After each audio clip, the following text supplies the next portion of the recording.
So I am at Home Gym Con with Chris Yarbor of Belt Fed Strength.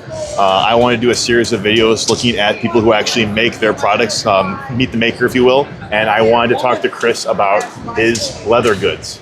So Chris, I want to start off, what is your history with lifting and strength? Well, started a long time ago in a downtown gym called the Private Strength Clinic. I think I was probably 8 or 9 when my dad dragged me in, and I didn't want to go, and I wanted to do everything possible to make sure they didn't bring me back. And ended up busting my shin wide open, blood all over the place on a dip station. And this was in a gym full of what people would consider like the old Westside Barbell guys, that era, the 80s and early 90s lifters, and rough dudes. There were bullet holes in the wall of this gym. Looking back on it now, I'm terribly ashamed. But back then, I was just a fat kid that wanted to get out of it. So hung it up after that. He didn't bring me back, and waited until I got in the Marine Corps, picked it up a little bit, like most of the guys in my unit, doing bro split, just wandering around the gym trying to get a big of a pump as you can. Fell off again, got out of the Marine Corps, and decided I wanted to try Strongman. Looked cool on TV. Showed up from my first Strongman meet with a handmade belt we'll get into in a second, and fell in love with it. It's hard to describe just the community that was around it and how welcoming everybody was.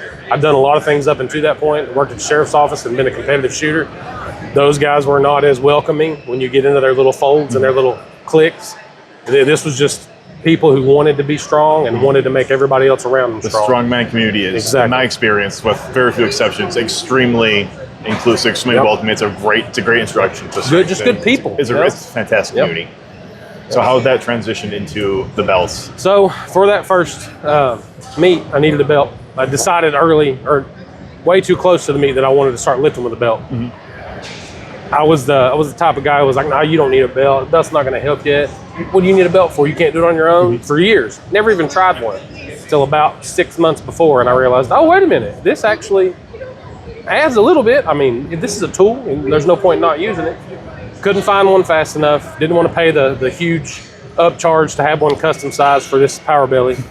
And Randy's dad's been in leatherwork for, I guess now about 45 years. Started out as a sewing machine mechanic and worked his way up. And made things for Coach and a couple other high-end places. Had him help me cobble together a belt for me and my training partner. We had to go to Tractor Supply to cannibalize some hardware off of a saddle cinch because nobody had buckles wide enough.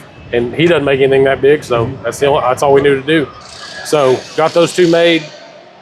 Thought it was pretty fun. You know, maybe we could make a couple of these for the big guys and not charge them $20 extra to get a custom big size. And I had just quit the sheriff's office, decided law enforcement wasn't for me anymore, and was looking for something to do. And I said, well, I'll just try to make a few belts. COVID hit, and Randy's job at United Healthcare got taken. She'd been there for 14 years and was keeping the bills paid for sure.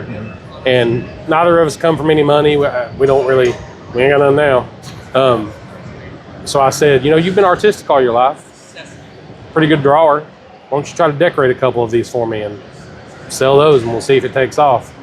And now we're here, and I'm doing something I never thought I would do.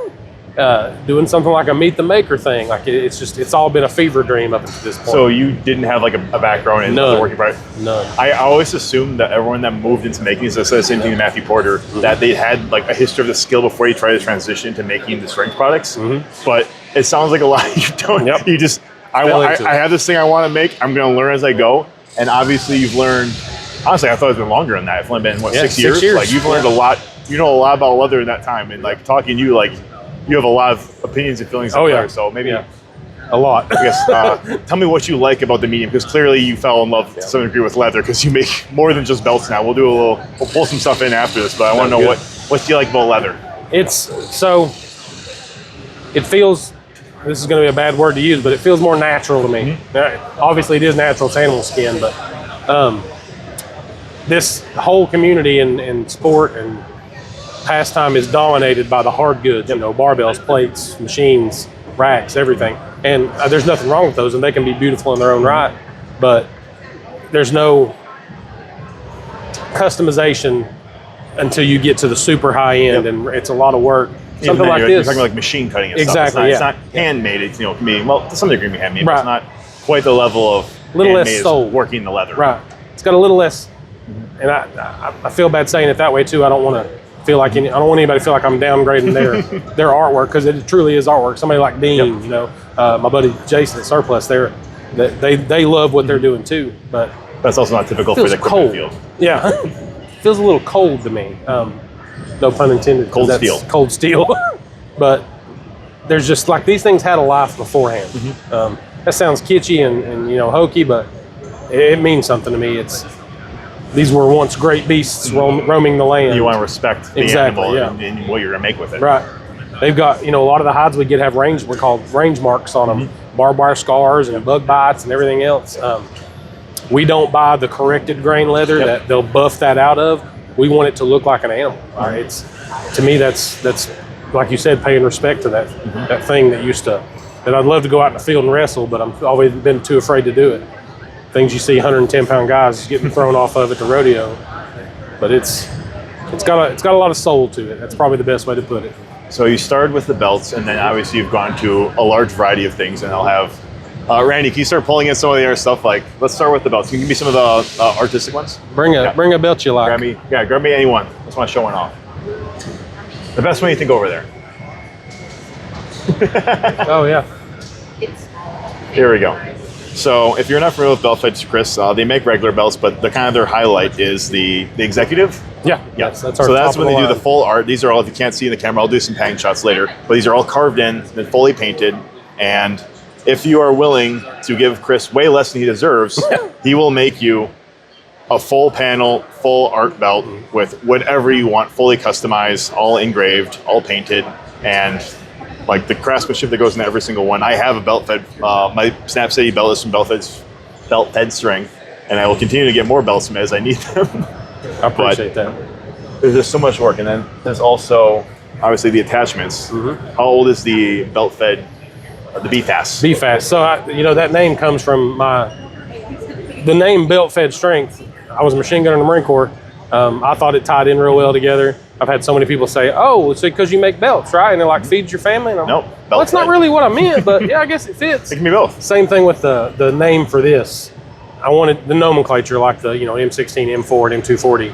I wanted just a bunch of letters, and it's worked, but it kind of backfired sometimes. This came about from looking at the regularly commercially available options, which is just a single piece of leather thrown together. It's got rough stitching on it. They'll glue them in panels and then cut them out into strips, and it kills me. If anything worth doing is worth doing well, and I understand the need for simplicity and efficiency and all that, but I don't think if you're going to put this much work into something, this sport, the things that you're using should have an equal amount of work put into them, an equal amount of passion going into it. And if you'll allow me for a second, I have a pair of these at home. These are attached to this belt.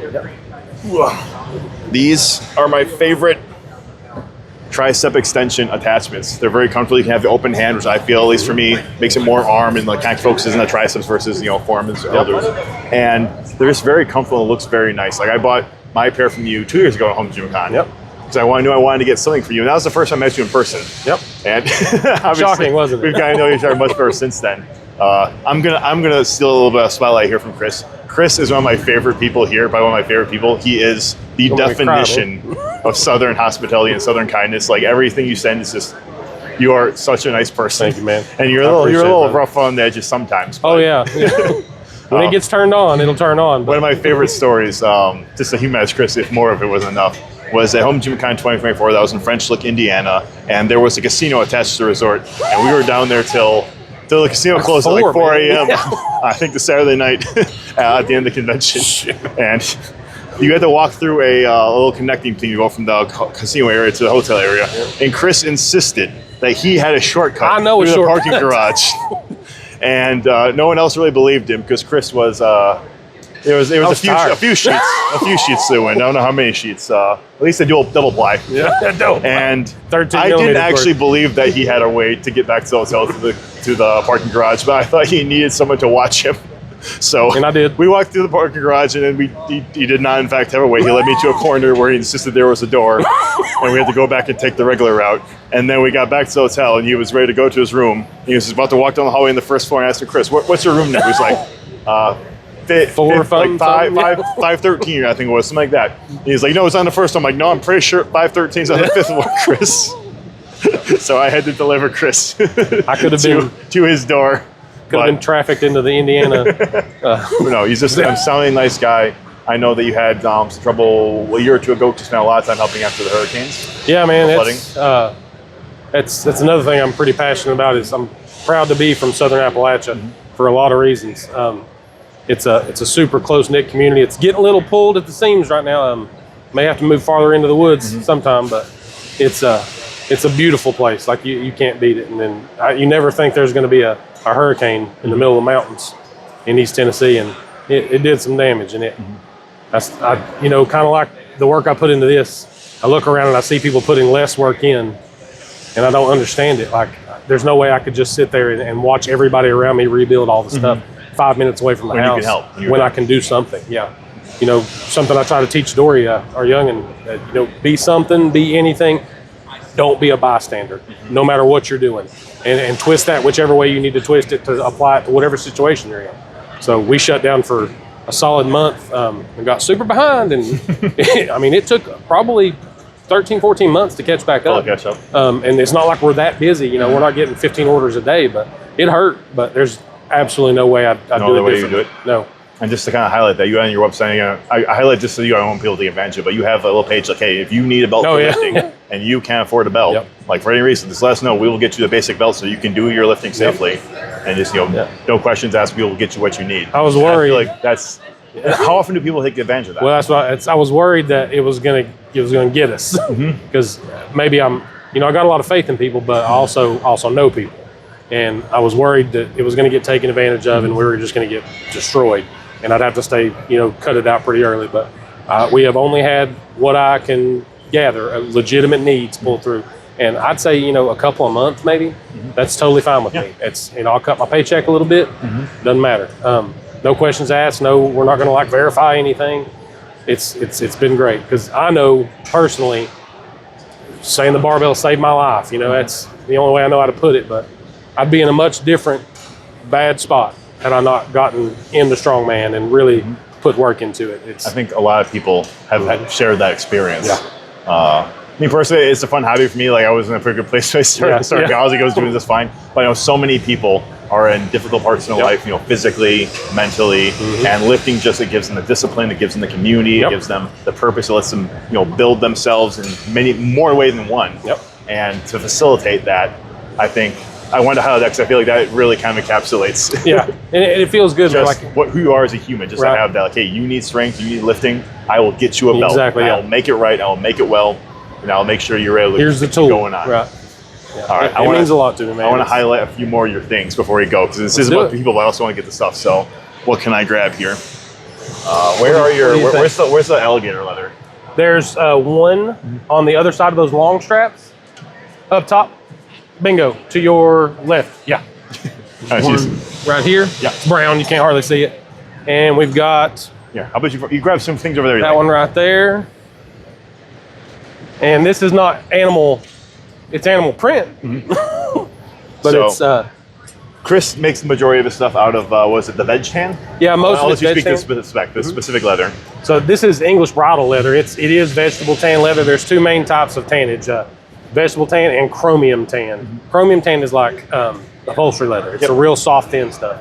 Vegetable tan is the horse tack belts, things like that, hard use items. The difference between regular, just plain veg tan, which we get plain leather color, the light brown, and we dye it or just oil it, is this is drum dyed, and it's also packed with tallow and wax, keeps it a little more supple. Man, I never thought I'd use that word before. Supple. A little more weatherproof, the English Bridle is, and it's got a different feel to it. Most of what we use is just straight Veg-Tan natural, and we'll dye it, stitch it, oil it, all that stuff. Spray it. Paint it, spray it, splatter, paint it, She puts a lot of time in, like this one. That cheetah print, that's all hand carved. I can't tell. Hours. I don't know how easily you can see it from that shop. I'll get the pro shots. Like every single design, it's all engraved in, it's all built, buffed in, or cut in. She's definitely the artistic drive behind all this. And then when you're feeling fancy, he has the exotic leathers. A little bit of Gator. You have the Gator. You've had Ostrich. I know the Ostrich. I didn't know you could make leather of ostrich, but I think you had a walt with ostrich last year. Kangaroo. Kangaroo. It's stuff's a little expensive for my blood. I don't. If someone's willing to pay for it, exactly. How many different animal leathers do you have? You have the. So I've got some kangaroo. I've got some ostrich. I've got some regular cowhide. We've got some shark, some stingray. Those are I keep in a tote somewhere so I can, when I feel comfortable and when I have some time, I can experiment with them because they charge by the square inch for those things. Yeah, I'm not trying to ruin that. Make sure you do those ones right. Yeah, I got to do it right. One shot. That's about it, I think. I know last year I asked you if you can make me a belt out of 1,000 hummingbirds. That would be a cool belt. I just wonder how much usable you could get out of it once it's been flattened and rolled. And probably not a lot. You probably don't get much leather out of a single hummingbird. It'd be mostly stitches. But no, you've been doing so well. You've been obviously you've been branching. You've been working with Matt Porter, Two Handles. You work with Rep. Yep. And they're obviously very happy to have you. They've been fantastic. I think anyone that's met you is happy to work with you. I'm happy to continue to work with you. When I had this idea, this was the one I want to do more than any other one. I want to do this interview. I want to talk to you and show off because I felt like people need to meet belt-fed Chris. I'm not a big fan of myself, so I need to. I think everyone else is a pretty big fan of you. I appreciate it. Like you said, it's hard for me to accept. For the few people you're an asshole to, that probably deserve it. Yeah. You're sweet as honey. You're sweet as Southern comfort to everyone else. Randy tries to tell me that when I hadn't. It's been 20 I think there's a reason everyone tells that, Chris. Yeah. You're a fantastic Thank human being. Are you gonna cry on camera? I'm a little bit. I'm trying to hold it back. I got these new glasses. You see, they're really nice. Yeah, there's get the light in your eyes a little bit. All right. Is there anything else we didn't cover that you'd like to talk about? Else to highlight anything in the future? I just appreciate being here, man. It really does. It means a lot to me. We've met some good people here. I'm glad we finally got to cross paths. I think a lot of what drives what I do is I don't feel deserving, so I need to do more. So I try to channel that fault of mine into benefit for others. I'm just glad I got a chance to do it. Well, I think a new venue. We'll have to continue overfilling you with the worth you are willing. I like that. I appreciate it. Well, thank you for doing this, Chris. Anytime, man. Let's hug. Great talking to you, buddy. Thank you, man. You didn't hug Porter, did you? No, I didn't.